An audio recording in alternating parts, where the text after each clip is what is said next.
ज्याचा रुबाब राजेशाही सुट्टा फुटात रोजच राही ज्याचा रुबाब राजेशाही सुट्टा फुटात रोजच राही जगात गाजा बाजा साऱ्या जगात गाजा बाजा भीमराव एकच राजा जगात गाजा बाजा भीमराव एकच राजा जगात गाजा बाजा भीमराव एकच राजा जय भीम जय भीम जय भीम जय भीम जय भीम जय भीम जय भीम जय भीम जय भीम जय भीम जय भीम जय भीम जय भीम राजरत्न अंबेडकर जी जिंदाबाद जिंदाबाद जिंदाबाद जिंदाबाद राजरत्न अंबेडकर जी जिंदाबाद जिंदाबाद जिंदाबाद भारत रत्न बाबा साहेब डॉक्टर भीमराव अंबेडकर जी भारत रत्न बाबा साहेब डॉक्टर भीमराव अंबेडकर जी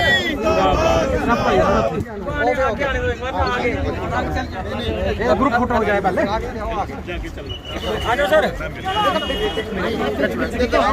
एक अपनी अपनी जगह पे खड़े रहो ना एक ही जगह पे खड़े रहो उनको आने दो जब तक सूरज चांद रहेगा बाबा तेरा नाम रहेगा जब तक सूरज चांद रहेगा बाबा तेरा नाम रहेगा जब तक सूरज चांद रहेगा बाबा तेरा नाम रहेगा जय भीम जय भीम जय भीम जय भीम जय भीम जय भीम जब तक सूरज चांद रहेगा बाबा तेरा नाम रहेगा जब तक सूरज चांद रहेगा बाबा तेरा नाम रहेगा बाबा तेरी सोच पे पैरा देंगे ठोक के बाबा तेरी सोच पे पैरा देंगे ठोक के जय भीम जय भीम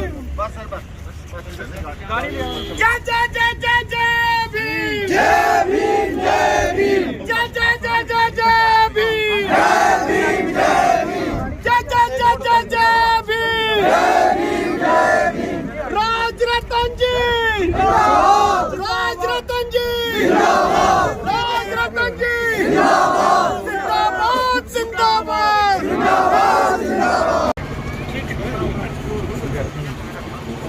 सब उधर सब उधर बड़े ही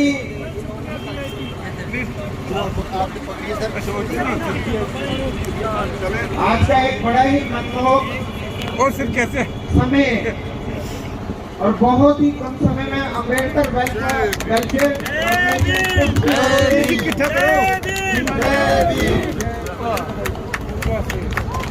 अत्यंत प्रयास किया यहाँ पर जनता की जनरल पब्लिक की हेल्प से इस मूर्ति का अनावरण जिनमें जो इसके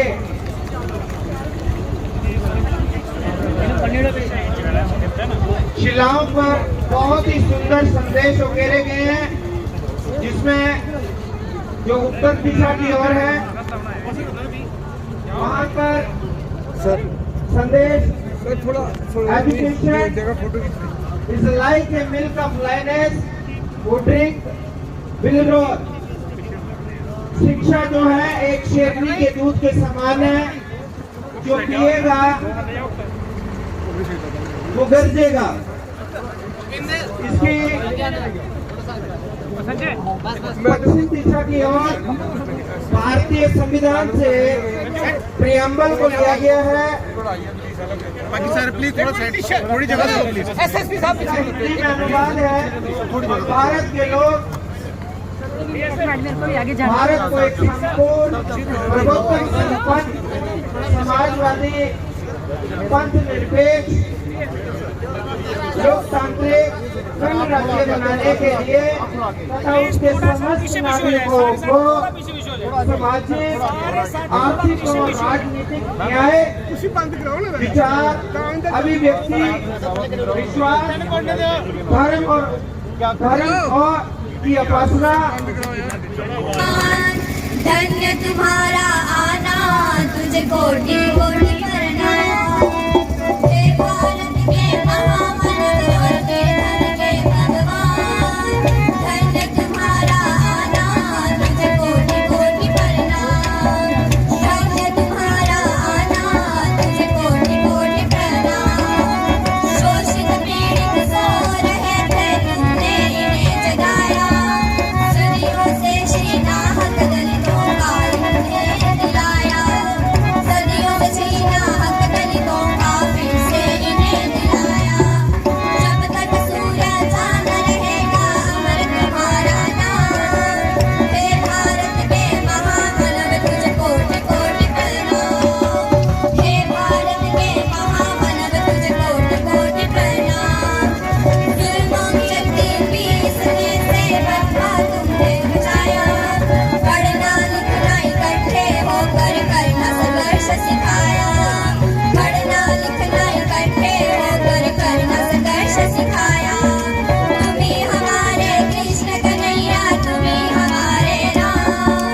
लड़ाई लड़ी, सबसे पहले तो मैं उनको नमन करता हूँ।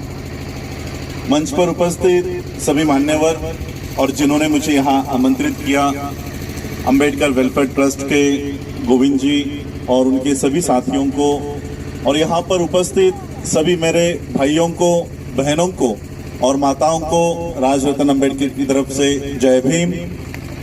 आज हम लोग यहाँ पर डॉक्टर बाबा साहब अंबेडकर जी के स्टैचू का अनावरण करने के लिए इकट्ठा हुए हैं। मैं आप सभी लोगों से ये कहना चाहूंगा,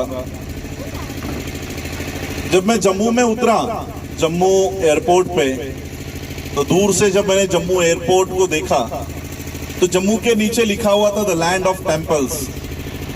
जम्मू को लैंड ऑफ टेम्पल्स कहते हैं। आज यहाँ पर बाबा साहब अंबेडकर जी की मूर्ति का हम लोग अनावरण कर रहे हैं। जम्मू का उधमपुर ये एक डिस्ट्रिक्ट है, लेकिन मैं आप लोगों से ये कहना चाहता हूं कि जिस जगह पर डॉक्टर बाबा साहब अंबेडकर जी की मूर्ति का यहाँ पर अनावरण किया गया है, यहां से 10 किलोमीटर के दायरे तक, 10 किलोमीटर के रेडियस तक मंदिर के बाहर बैठने वाले नहीं बल्कि संसद के अंदर बैठने वाले लोग तैयार होने चाहिए। ऐसी क्रांति यहाँ पर आप लोगों को करनी होगी। प्रशासन में बैठने वाले लोग, न्यायपालिका के अंदर बैठने वाले लोग, chief justice of India supreme court के कुर्सी पर जाकर बैठने वाले लोग इस उधमपुर से यहाँ से तैयार होने चाहिए। ये बाबा साहब अंबेडकर जी की मूर्ति का अनावरण का सही मायने में बाबा साहब अंबेडकर जी को अभिवादन होगा। बाबा साहब अंबेडकर जी मूर्तियों में नहीं है, बाबा साहब अंबेडकर जी आज भी हमारे में जिंदा है, उनके राइटिंग और स्पीचेस में, उन्होंने लिखे हुए किताबों में। हम लोगों को उसे भी पढ़ना चाहिए। जैसे रजक जी ने कहा कि मूर्तियों को क्यों आवश्यकता होती है, क्योंकि ये हमें प्रेरणा देती है। जो हमारे इतिहास को भूल जाएगा वो कभी इतिहास रच नहीं पाएगा। आज जब हम जम्मू से निकले, 100 गाड़ियों का काफिला हमारे आगे पीछे था। 2 दिन पहले मैं बाबा साहब अंबेडकर जी का एक स्पीच जो मराठी में था उसे हिंदी में अनुवाद करने की कोशिश कर रहा था, लिख रहा था। बाबा साहब के कई सारे स्पीचेस हैं जो हमारे लोगों तक आए नहीं हैं, इसलिए मैं इंग्लिश के स्पीच, मराठी के स्पीच हिंदी में अनुवाद करके वो लोगों तक पहुंचाता रहता हूं। तब बाबा साहब अंबेडकर जी 1955 का ये स्पीच है, उसमें कहते हैं कि बचपन में जब मैं मेरी माँ के साथ कपड़े खरीदने के लिए जाया करता था, उस समय पूरे भारत देश को जातिवाद ने जकड़ा हुआ था।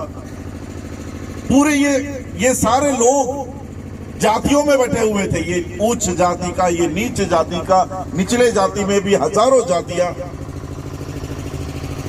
बाबा साहब कहते हैं कि जब मैं अपनी माँ के साथ कपड़े लेने के लिए जाया करता था, तब हमें नए कपड़े लेने तक का अधिकार नहीं था। दूर से ही उस दुकानदार को पैसे रखने होते थे और वो दुकान वाला, कपड़े बेचने वाला, नया कपड़ा लेकर पहले उसे पानी में भिगोता था और फिर उसको कीचड़ में घसकर वो देता था। क्यों? क्योंकि इनको नए कपड़े पहनने का अधिकार नहीं है। जिस बच्चे को पूरे पैसे लेने के बावजूद भी नए कपड़े नहीं मिलते थे, उन्हीं बाबा साहब अंबेडकर जी ने हमारे इतनी बदलाव कर दिए कि उन्हीं की तीसरी पीढ़ी आज कोर्ट में टाई में घूमती है। इतना बड़ा बदलाव बाबा साहब अंबेडकर जी के कार्य का है। यही इतिहास हम लोगों को पता होना चाहिए, इसलिए ये स्टैचू यहाँ पर अनावरण किया गया है। गाड़ियां जब मैं देख रहा था कि आगे पीछे और उसके भी आगे 2 मिलिट्री की गाड़ियां हम लोगों को सिक्योरिटी देने के लिए चल रही थी। देखिए, मैं कोई राजनीतिक घराने से नहीं, मैं भी एक मिलिट्री के घराने का ही बच्चा हूं। बाबा साहब अंबेडकर जी के पिताजी, उनके भी दादाजी ये मिलिट्री में थे। बाबा साहब के पिताजी सूबेदार मेजर यहां तक पहुंच गए थे।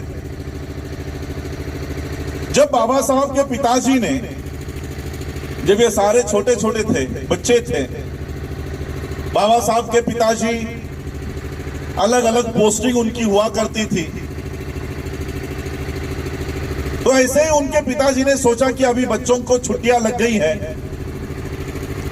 तो क्यों ना बच्चों को जहां पर उनकी पोस्टिंग हो गई है वहां पर बुला लिया जाए। इसलिए बाबा साहब के पिताजी ने, रामजी बाबा ने टेलीग्राम भेजा, अपने बच्चों के नाम टेलीग्राम भेजा कि तुम लोगों की अगर एग्जाम्स खत्म हो गई है तो छुट्टियों में मुझे मिलने के लिए यहां पर आ जाओ। आने से पहले मुझे टेलीग्राम कर देना कि कौन सी ट्रेन से आ रहे हो, कौन सी ट्रेन से आ रहे हैं। तो बच्चों को ये टेलीग्राम मिला, बाबा साहब को टेलीग्राम मिला। बाबा साहब, उनके बड़े भाई और उनके बहनों के जो बच्चे थे, ये सभी बच्चे जिस ट्रेन से रामजी बाबा ने कहा था कि ये ट्रेन पकड़ के आना, वो ट्रेन पकड़ के ये सभी बच्चे अपने पिता को मिलने के लिए निकल गए। बाबा साहब ने टेलीग्राम कर दिया, लेकिन ये टेलीग्राम उनके पिताजी को मिला ही नहीं। अब पिता को पता ही नहीं है कि मेरे बच्चे कब आने वाले हैं और कौन सी ट्रेन से आने वाले हैं। बाबा साहब और उनके भाई, उनके भतीजे सारे निकल गए। ट्रेन में बैठे, जहां पर बाबा साहब के पिताजी ने कहा था कि इस स्टेशन पे उतर जाओ, ये बच्चे वहां पर उतर गए और अपने पिता की राह देख रहे थे। बहुत देर हुई, ट्रेन चली गई। स्टेशन मास्टर ने देखा कि ये बच्चे अभी तक यहीं पर खड़े हैं। और बच्चे, क्योंकि रामजी बाबा मिलिट्री मैन थे, घर में डिसिप्लिन बहुत थी, सभी अच्छे कपड़े पहनकर वहां पर खड़े थे। स्टेशन मास्टर को लगता है ये सवर्णों के बच्चे हैं, ये अपर कास्ट के बच्चे हैं, शायद ये भूल गए हैं, भटक गए हैं। तो वो स्टेशन मास्टर बच्चों के पास आया। बच्चों के पास आकर उन्होंने पूछा कि कहां जाना है। तो बाबा साहब ने वो टेलीग्राम बताया कि हमें यहां पर जाना है, मेरे पिता मिलिट्री ऑफिसर हैं, उन्होंने हमको बुलाया है, शायद मेरा टेलीग्राम उनको नहीं मिला है, इसलिए वो हमें लेने नहीं आए। तो स्टेशन मास्टर ने, बगल में ही एक बैलगाड़ी वाला वहां पर खड़ा था, उस बैलगाड़ी वाले को बुलाया कि देखो ये मिलिट्री ऑफिसर के बच्चे हैं, इनको उनके पिता के पास छोड़कर आओ। बैलगाड़ी वाले ने कहा कि आ जाओ, मेरे गाड़ी में बैठ जाओ। सभी बच्चे गाड़ी में बैठ गए और रामजी बाबा ने जो एड्रेस दिया था वहां के दिशा के लिए ये बैलगाड़ी शुरू हो गई। बैलगाड़ी शुरू होने के बाद उस बैलगाड़ी वाले ने बच्चों से बात करना शुरू कर दिया। बच्चों से बात करते करते उस बैलगाड़ी वाले को पता चला कि ये तो निचले जाति के बच्चे हैं, ये तो अछूतों के बच्चे हैं, ये मेरे गाड़ी में कैसे बैठ गए। उस बैलगाड़ी वाले ने बैलगाड़ी रोकी और सभी बच्चों को गालियां देकर नीचे उतार दी कि अभी के अभी मेरे गाड़ी से नीचे उतरो। मुझे लगा तुम लोग सवर्णों के बच्चे हो, अच्छे कपड़े देखकर मैं फंस गया। उस बैलगाड़ी वाले ने सभी बच्चों को नीचे उतारा। बाबा साहब ने कहा चाहिए तो ज्यादा पैसे ले लो, लेकिन हमें हमारे पिता के यहां छोड़ दो। ज्यादा पैसे के लालच में बैलगाड़ी वाले ने कहा कि ठीक है, लेकिन तुम लोग अछूतों के बच्चे हो, इसलिए मैं तुम्हारे बगल में बैठ नहीं सकता। मैं बैलगाड़ी में बैठूंगा, तुम बैलगाड़ी के पीछे चलते चलते आना, बैलगाड़ी के पीछे चलते चलते आना। 10 किलोमीटर हो, 15 किलोमीटर, पता नहीं कितना लंबा सफर था। सभी बच्चे बैलगाड़ी के पीछे चलते चलते जा रहे थे। थोड़ी देर बाद बाबा साहब को प्यास लग गई। बाबा साहब ने बैलगाड़ी वाले से कहा कि आपके पास जो पानी है वो पानी मुझे दो, मुझे बहुत प्यास लगी है, मुझे प्यास लगी है। बैलगाड़ी वाले ने कहा कि मैं अपना पानी तुम्हें नहीं पिला सकता क्योंकि तुम अछूतों के बच्चे हो, लेकिन आगे अगर कोई तालाब आता है तो मैं ये गाड़ी रोक दूंगा, तुम लोग पानी पी के आ जाना।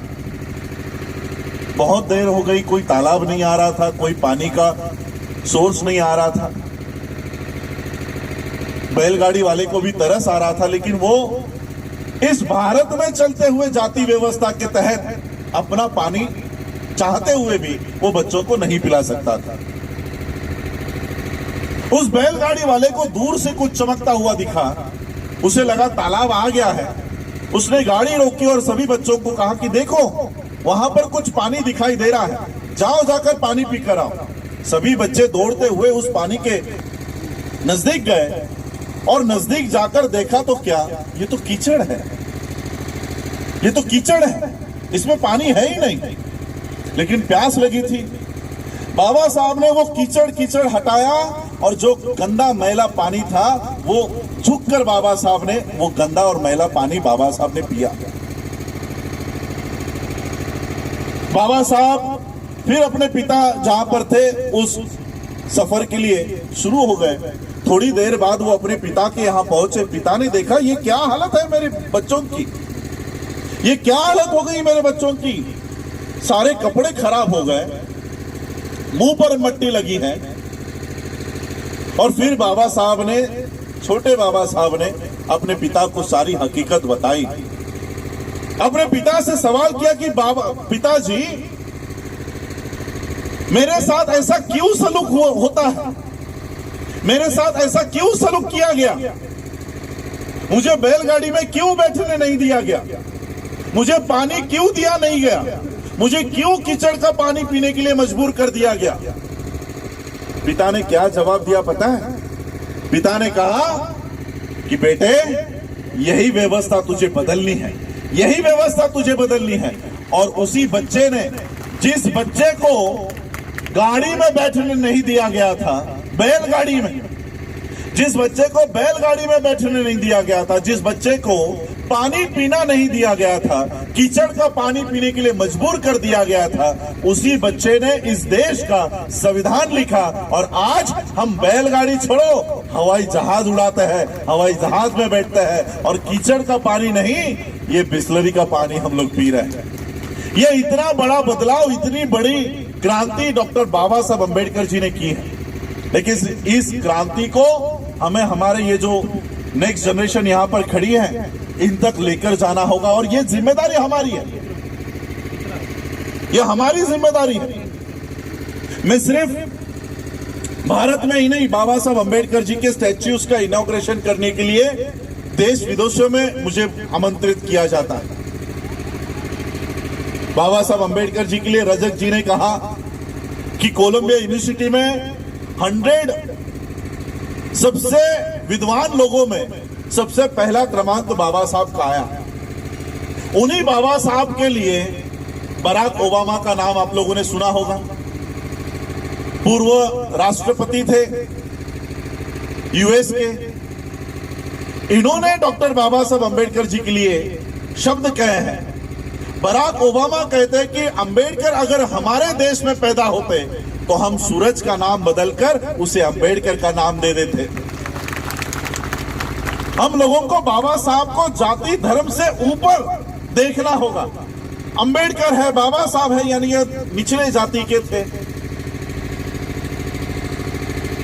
इस देश में मैं आप लोगों को बताना चाहूंगा, इस देश में अगर सबसे बड़ा कोई राष्ट्रवादी है, देशभक्त है, तो वो डॉक्टर बाबा साहब अम्बेडकर है। बाबा साहब अम्बेडकर जी ने कहा कि मेरे हित की और समाज के हित की जब बात आएगी तब मैं अपने हितों को नहीं, समाज के हितों को पहला महत्व दूंगा।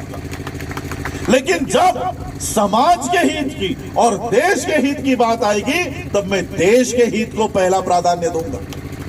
बाबा साहब ने हम लोगों को जाते जाते कहा है कि हम पहले बौद्ध हैं, हम पहले हिंदू हैं, हम पहले मुसलमान हैं, हम पहले सिख हैं। ये भावना अपने आप में मत रखो। हम पहले इस देश के नागरिक हैं, हम पहले इस देश के लोग हैं, हम पहले भारतीय हैं, हम पहले इंडियन हैं। ये भावना अपने आप में जगाओ, ये भावना अपने आप में होनी चाहिए। लेकिन ये भावना आज भी हम लोगों में तैयार नहीं होती। मुसलमानों के ऊपर अगर कोई अन्याय होता है, अत्याचार होता है, तो हम कहते जाने तो वो मुसलमानों के लिए हो रहा है, हमारा क्या लेना देना। सिखों के लिए अगर कुछ उनके ऊपर अन्याय होता है तो बाकी के लोग कहते जाने तो वो सिखों का आपस का मसला है, वो आपस में देख लेंगे। हिंदुओं के ऊपर अगर कुछ होता है तो हम बाकी के लोग कहेंगे वो हिंदुओं का आपस का मामला है। ऐसे ही अगर हम विभाजित होते रहे तो फिर से वो गुलामगिरी हम लोगों के ऊपर वापस आ जाएगी। इसलिए हम लोगों को एक होकर लड़ना है। दुश्मन की कोई जाति नहीं होती, कोई धर्म नहीं होता। इसलिए हम लोगों को एक होकर ये लड़ाई लड़नी होगी। बाबा साहब ने जब इस देश को संविधान दिया, संविधान का पहला पन्ना प्रियम्बल देखो, बाबा साहब ने कहीं नहीं लिखा we the Hindus of India, we the Buddhist of India, we the Sikh of India या we the Christian of India. Baba Sahab ने लिखा we the people of India. हम भारत के लोग, हम लोगों को ये भारतीय तो हम लोगों में जगाना होगा। मैं अपने युवा लोगों से कहना चाहूंगा, बाबा साहब ने जब उनका संगठन बनाया, सबसे पहला संगठन जब उन्होंने बनाया तो उस संगठन का एक मोटो दिया, उस संगठन का एक ब्रीद वाक्य दिया, to educate, to agitate and to organise. इसको हम हिंदी में कहते हैं शिक्षित करो। बाबा साहब ने हमारे ऊपर एक बहुत बड़ी जिम्मेदारी देकर गए। हमें हमारे समाज को शिक्षित करना होगा। हम क्या कर रहे हैं? शिक्षित बनो। सिर्फ शिक्षित बनने तक ही बाबा साहब के अधिकारों का इस्तेमाल कर रहे हैं कि बाबा साहब ने कहा शिक्षित बनो, तो 10वीं पास कर लिया, 12वीं पास कर लिया, ग्रेजुएशन कर लिया, पोस्ट ग्रेजुएशन कर लिया, शादी कर लिया, बस खत्म, हमारा काम खत्म हो गया। बाबा साहब ने कहीं नहीं कहा कि शिक्षित बनो। बाबा साहब ने हमारे ऊपर जिम्मेदारी दी है कि शिक्षित करो। जो लोग पढ़ाई लिखाई नहीं कर पाते, जो लोग ये जान नहीं पाते, उन लोगों तक जाओ और बाबा साहब का ये संदेश पहुंचाओ, इस देश का संदेश पहुंचाओ। उन लोगों को शिक्षित करने का काम भी हम लोगों का है, हम लोगों का है। और इसलिए हम लोगों को वो काम भी करना होगा। आज यहाँ पर महिलाओं की तादाद बड़े पैमाने पर है।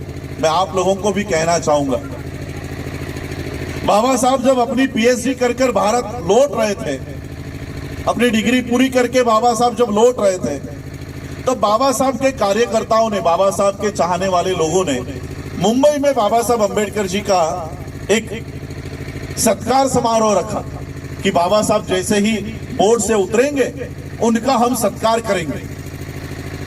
ये पंडाल वगैरह डालना, उसका आयोजन चल रहा था।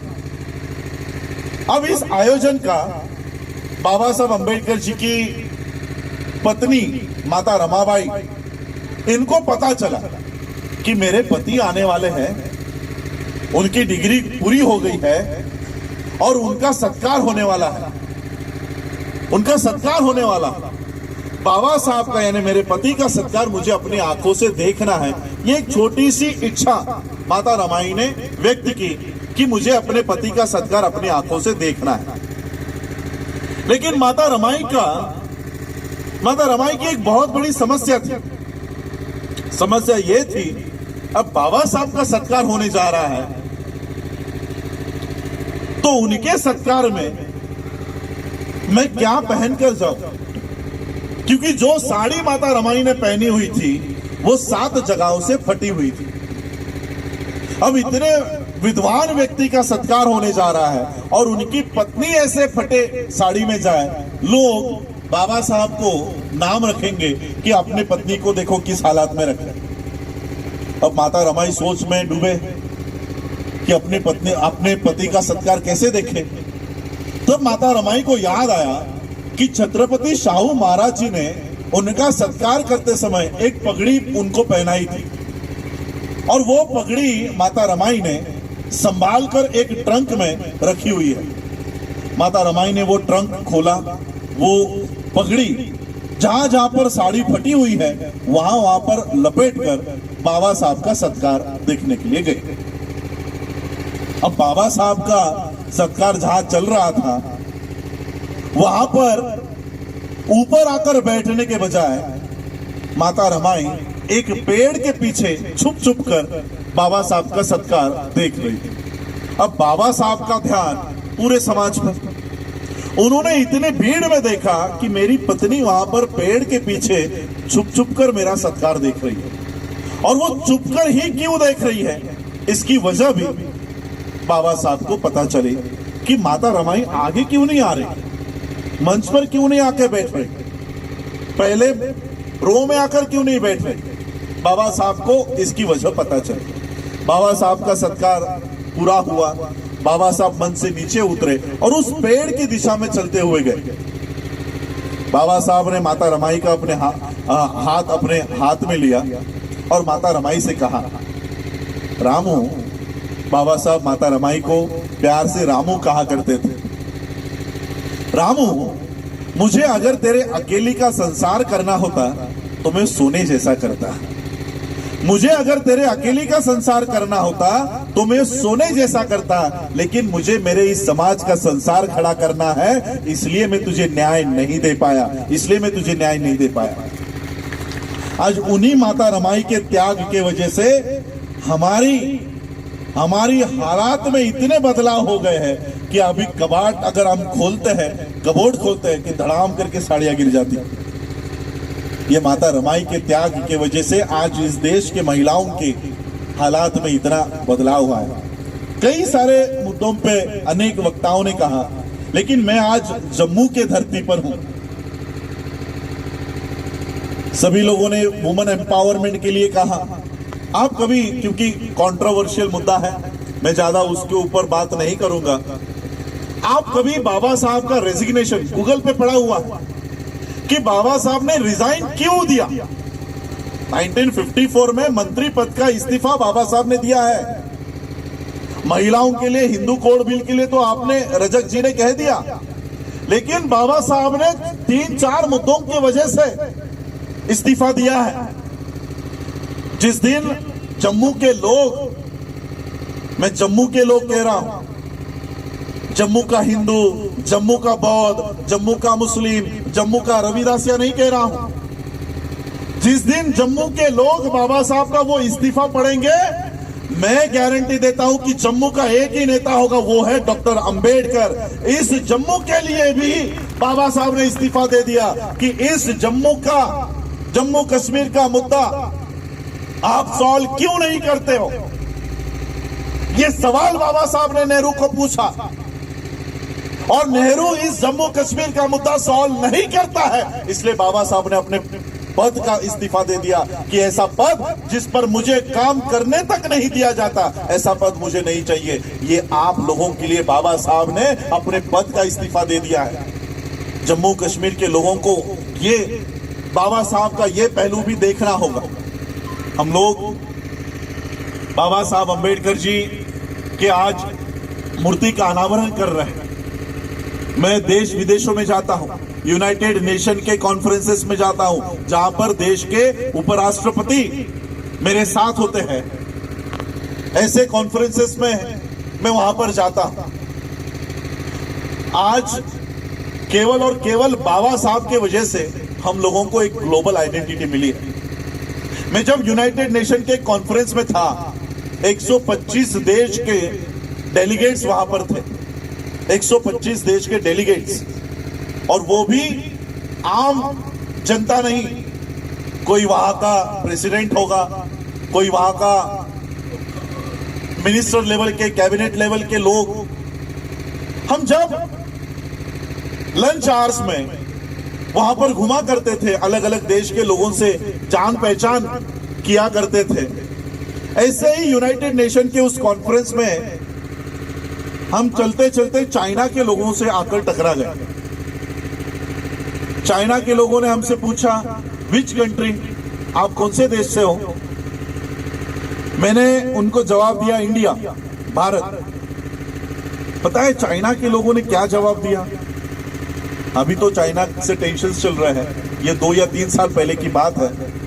चाइना के लोगों ने हमको जवाब दिया, ओह, अंबेडकर इंडिया। आज भी इस देश का नाम, आज भी इस देश की पहचान विश्व में अगर होती है तो वो अंबेडकर इंडिया से होती है। मैं भी मेरे फेसबुक पेज पे अगर कोई फ्रेंड्स है, पिछले फरवरी का अगर आप वीडियो देखोगे, बाबा साहब अंबेडकर जी की मूर्ति, बाबा साहब अंबेडकर जी का स्टैच्यू ऑस्ट्रेलिया के कोर्ट रूम में है। ऑस्ट्रेलिया में कोर्ट है, मूट कोर्ट नाम का कोर्ट, जिसमें केसेस नहीं चलती है, जिसमें एडवोकेट्स को और जिसमें जजेस को ट्रेनिंग दी जाती है। एक ऐसा क्लासरूम है जजेस का जिसमें जजेस को ट्रेन किया जाता है, जजेस को पढ़ाया जाता है। उस जजेस के कोर्ट रूम में बाबा साहब का स्टैचू लगाया हुआ है और वो सभी जजेस बाबा साहब के सारे बुक्स को और बाबा साहब को उनके लॉ को सामने रखते हुए पढ़ाई करते हैं। जापान में बाबा साहब का स्टैचू है, यूएस में है, यूके में है, पूरे विश्व में डॉक्टर बाबा साहब अंबेडकर जी का हम लोगों को गौरव होते हुए दिखाई देगा। और इसलिए ये हम लोगों का ये दायित्व है कि जिस दिशा में बाबा साहब ने भारत के लोगों को, we the people of India, हम लोगों को लेकर जाना चाहा, उस दिशा में हम लोगों को बढ़ना होगा, उस दिशा में हम लोगों को जाना होगा। इस 10 किलोमीटर के दायरे में, चाहे वो घर किसी का भी हो, हम लोगों को हर घर में से एक अंबेडकर तैयार करना होगा, हर घर में से डॉक्टर, इंजीनियर, लॉयर तैयार करना होगा। बाबा साहब ने, मैं एक ही, क्योंकि मुझे और आगे और 3 या 4 प्रोग्राम्स है, कल सुबह निकलना है, इसलिए मैं ज्यादा बात नहीं करूंगा। लेकिन एक बात जाते जाते आप लोगों को बताना चाहूंगा कि बाबा साहब कितना बड़ा काम करके गए हमारे लिए। बाबा साहब ने जिन जाति व्यवस्था के, देखो जाति व्यवस्था सिर्फ जाति नहीं है, उस जाति के साथ एक प्रोफेशन भी जुड़ा हुआ है। हम सोचते हैं ये जाति का मामला है, नहीं। चमार जाति के लोग संविधान लागू होने से पहले क्या डॉक्टर बन सकता था? चमार जाति के लोगों का काम क्या हुआ करता था? जूते सिलना, चमड़ा साफ करना, यही काम हुआ करता था। आपके यहां पता नहीं कौन सी जातियां होती है, मैं महाराष्ट्र का उदाहरण देना चाहूंगा। हमारे यहां पर नाई करके एक जाति होती है, नाई जाति का काम सिर्फ बाल काटना है। क्या वो इंजीनियर हो सकता था पहले? ऐसे कई जातियां हैं जिनका काम निर्धारित है। मैं आप लोगों को एक काल्पनिक कहानी बताना चाहता हूं। संविधान लागू होने से पहले चमार जाति की स्त्री अगर होती और वो गर्भवती होती 8 महीने की, 9 महीने की, तो उसे सपने क्या आते होते पता है? चमार जाति की हमारी मां को, हमारी बहन को क्या सपने आते कि आज मेरे पेट में जो गर्भ है, मेरे पेट में जो बच्चा है, आज 8 महीने का है, 9 महीने का है। सामने के पेड़ के नीचे वो चमार बैठता है, लोगों के जूते सीलता है, लोगों के जूते साफ करता है, चमड़ा साफ करता है, उससे पैसे कमाता है। आज वो 40 साल का है। मेरा बच्चा जब 20 साल का हो जाएगा तो सामने के पेड़ के नीचे बैठने वाला जो मोची है वो बूढ़ा हो चुका होगा, और फिर मेरा बच्चा बड़ा होने के बाद उस पेड़ के नीचे बैठेगा, लोगों के जूते सिएगा, लोगों के जूते साफ करेगा, चमड़ा साफ करेगा, और वो पैसे मेरा बच्चा लेगा, मेरा बच्चा कमाएगा। नाई जाति के स्त्री को भी ऐसे ही सपने आते थे। वो भी यही देखती थी कि सामने के पेड़ के नीचे एक नाई बैठता है, आज वो 40 साल का है, वो लोगों के बाल काटता है, लोगों के जानवरों के बाल काटता है, और सारे पैसे वो कमाता है। वो जब बूढ़ा हो जाएगा तब मेरा बच्चा उस पेड़ के नीचे बैठेगा और लोगों के बाल काटकर वो सारे पैसे मेरा बच्चा कमाएगा। बाबा साहब ने ऐसा संविधान इस देश को दे दिया कि आज चाहे हमारी कोई भी जाति की स्त्री हो, आज उस नाई जाति की स्त्री को, चमार जाति की स्त्री को, किसी भी जाति धर्म की हो, उसको सपना क्या आता है पता है? आज उसे सपना आता है, आज मेरे पेट में जो गर्भ है वो 9 महीने का है। सुप्रीम कोर्ट का जज आज 40 साल का हो चुका है। मेरा बच्चा जैसे ही बड़ा हो जाएगा, मेरा बच्चा जैसे ही 20-25 साल का हो जाएगा, ये जज रिटायरमेंट को आया होगा, और जैसे ही ये रिटायर होगा मेरा बच्चा इस देश के सुप्रीम कोर्ट के जज के कुर्सी पर जाकर बैठेगा। इतना बदलाव बाबा साहब ने इस देश में कर दिया है। इसलिए बाबा साहब को जाति धर्म इससे ऊपर उठकर हमको देखना चाहिए। पूरा विश्व बाबा साहब को मानता है, पूरा विश्व।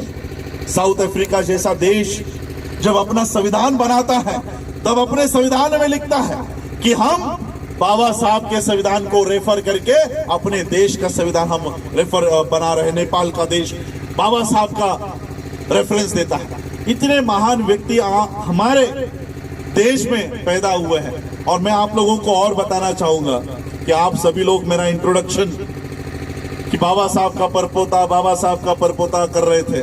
मैं आप लोगों को कहना चाहता हूं कि मैं बाबा साहब का परपोता नहीं हूं।